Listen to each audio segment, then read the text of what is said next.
एतमादी कामयाबी की अलामत और कामरानी का जीना है। अपने अंदर खुद एतमादी पैदा किए बगैर मंजिल का ख्वाब देखना और हदफ को हासिल करने की उम्मीद रखना ये दीवाने का ख्वाब ही समझा जाएगा। एशियन मेल 24 में आपका खैर मकदम। मैं हूं सुरैया कौदर। पहले आज की टॉप स्टोरीज। जम्मू कश्मीर में बुनियादी ढांचे की तरक्की का एक और संग मील तय, नितिन गडकरी। बीजेपी का नया कश्मीर एक मजाक साबित हुआ, अवामी इत्तेहाद बराए गुपकार एलामिया। और सईद अली गिलानी से मनसूब बयान फर्जी, कानूनी कार्रवाई होगी, जम्मू कश्मीर पुलिस। सबसे पहले इस खबर पर नजर डालते हैं। सड़क ट्रांसपोर्ट और शाहराहों के मरकजी वजीर नितिन गडकरी ने एक ट्वीट करते हुए कहा कि वजीर आजम नरदी की क़यादत में जम्मू कश्मीर में बुनियादी ढांचे की तरक्की के हवाले से एक और संग मील तय हुआ है। उन्होंने कहा कि काजीगुंड और बानीहाल के दरमियान 8.5 किलोमीटर मसाफत वाली टनल की तामीर मुकम्मल हो चुकी है और इसे आजमाइशी तौर पर ट्रैफिक की आवाजाही के लिए खोल दिया गया है, जबकि इस टनल से श्रीनगर और जम्मू के दरमियान सफर का वक्त 1.5 घंटे कम होगा। इधर जम्मू कश्मीर के लेफ्टिनेंट गवर्नर मनोज सिन्हा ने जवाबी ट्वीट में वजीर आजम नरेंद्र मोदी और सड़क ट्रांसपोर्ट और शाहराहों के मरकजी वजीर नितिन गडकरी का शुक्रिया अदा किया। उन्होंने कहा कि टनल की तामीर से आवाजाही अब हर मौसम में यकीनी बन जाएगी। अवामी इत्तेहाद बराए गुपकार एलामिया ने लोगों से जम्मू कश्मीर में खुसूसी पोजीशन की बहाली के लिए पुरअमन तरीके से जदोजहद जारी रखने की अपील करते हुए इल्जाम लगाया है कि दफा 370 और आर्टिकल 35A की तनसीख के बाद लोगों की नौकरियां और कुदरती वसाइल पर उनके हुकूक को छीना जा रहा है। इत्तेहाद के तर्जुमान मोहम्मद यूसुफ तारिगामी ने एक बयान जारी करते हुए कहा कि दिल्ली और जम्मू कश्मीर के लोगों के दरमियान पैदाशुदा दूरी को पाटने के लिए मरकजी हुकूमत ने एतमाद साजी के कोई इकदाम नहीं किए, जबकि बीजेपी का नया कश्मीर एक मजाक साबित हुआ है और आज जम्मू कश्मीर दिल्ली से जिस कदर दूर है उतना माजी में कभी नहीं रहा है। इधर जम्मू कश्मीर अपनी पार्टी के सरबराह सईद मोहम्मद अल्ताफ बुखारी ने एक बयान में कहा कि 5 अगस्त 2019 के फैसलाजात ने जम्मू कश्मीर के अवाम में बदएतमादी और बेगानगी को बढ़ा दिया, जबकि जो लोग अब मगरमच्छ के आंसू बहा रहे हैं वो दफा 370 को कमजोर करने में मामून रहे हैं। उन्होंने कहा कि अपनी पार्टी अवाम के हुकूक के तहफ़्फ़ुज़ के लिए पुरअज़्म है।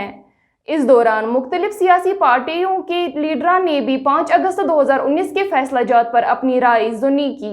देखा कि ये पार्लियामेंट ने आर्टिकल 370 और 35 को जब हटाया तो हमें एक्सपेक्ट था कि यहाँ कुछ डेवलपमेंट होगी, कोई चेंज आएगी।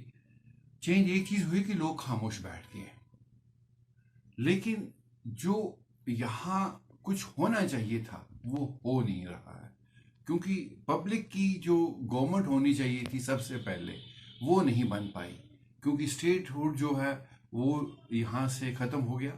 और अगर स्टेटहुड बनाते तो एक बाज़ाब्ता एक पॉलिटिकल असेंबली, लोग उसमें पार्टिसिपेट करते और उसके बाद पब्लिक की बात जो है वो आगे जाती।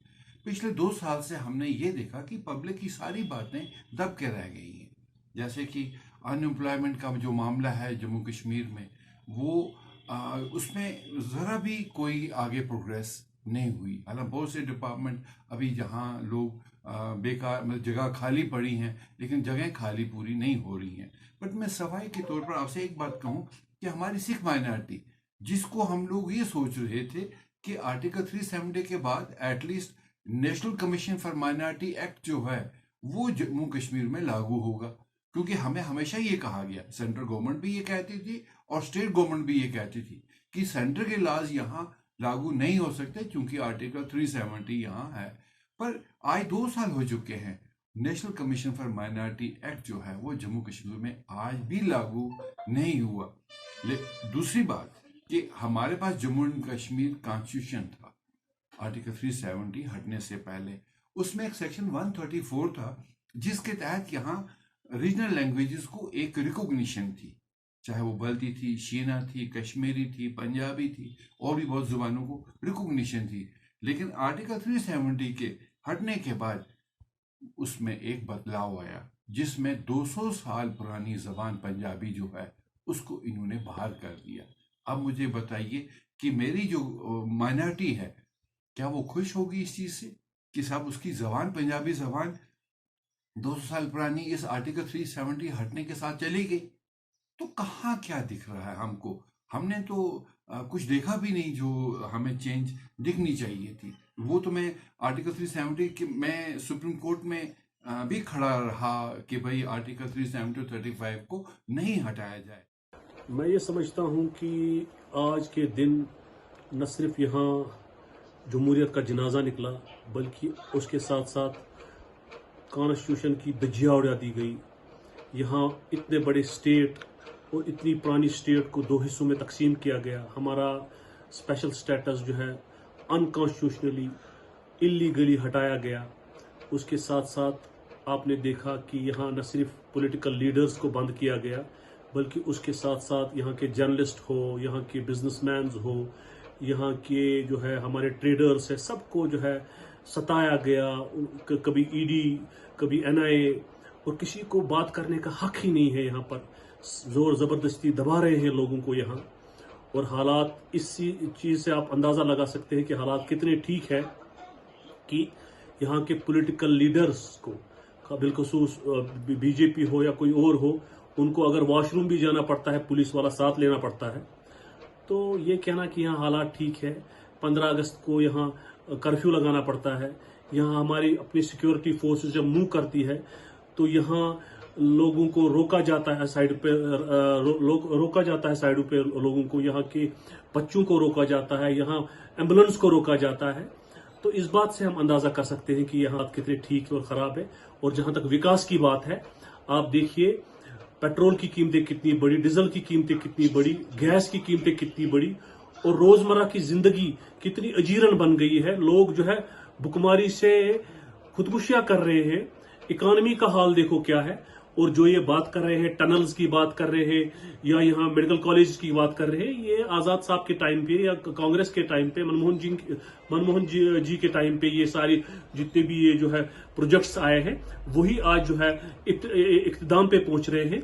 कोई ये नया बताएं कि इन्होंने क्या दिया इस स्टेट को।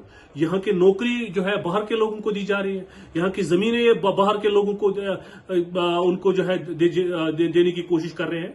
मैं समझता हूँ इनको जो है रियलिस्टिक अप्रोच अपनाना चाहिए। उसमें जो है, जो ऑनरेबल प्राइम मिनिस्टर ने ये कहा कि दिल की दूरियां और दिल्ली की दूरियां दूर करनी है, क्या यही दिल्ली की दूरियां और दिल की दूरियां दूर करनी है कि यहाँ जो परसों आपने कानून एक लाया कि यहाँ के जो स्टोन पेल्टर्स हैं या उनको जो है पासपोर्ट नहीं दिया जाएगा।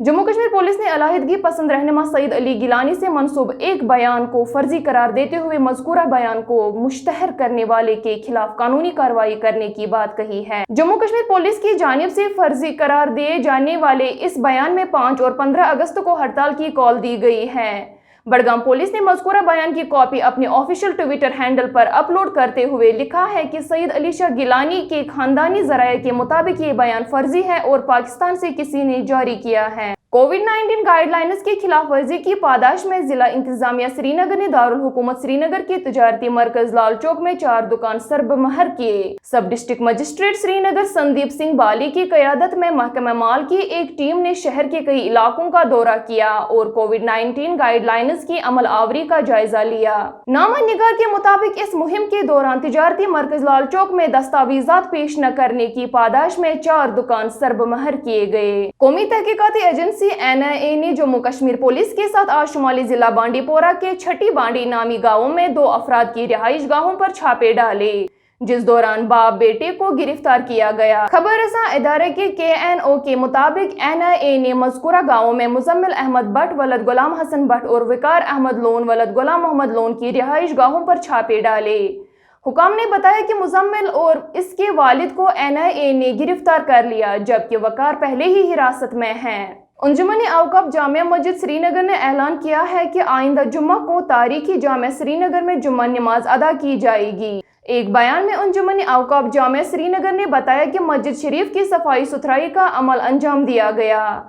बयान में वाज़ेह किया गया कि जुम्मतुल मुबारक की नमाज और 5 वक्त नमाजों के लिए तिबी माहिरीन की आरा गाइडलाइन के मद्देनजर बतौर एहतियात कोविड SOPs का पूरी तरह से ख्याल रखा जाएगा और नमाजियों को इसका पूरी तरह से पाबंद बनाया जाएगा।